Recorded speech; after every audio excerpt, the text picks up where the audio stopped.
क्या शान मोहम्मद है भला कौन बताए, सूरज के मुकाबिल पे दिया कौन जलाए, पर्दे में जो बैठा है कोई उसको बुलाए, ये हक है उसी का कि वही नात सुनाए।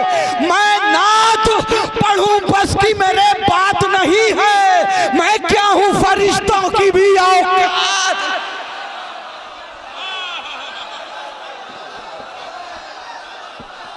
क्या शान मोहम्मद है भला कौन बताए, सूरज के मुकाबिल पे दिया कौन जलाए, पर्दे में जो बैठा है कोई उसको बुलाए, ये हक है उसी का कि वही नात सुनाए।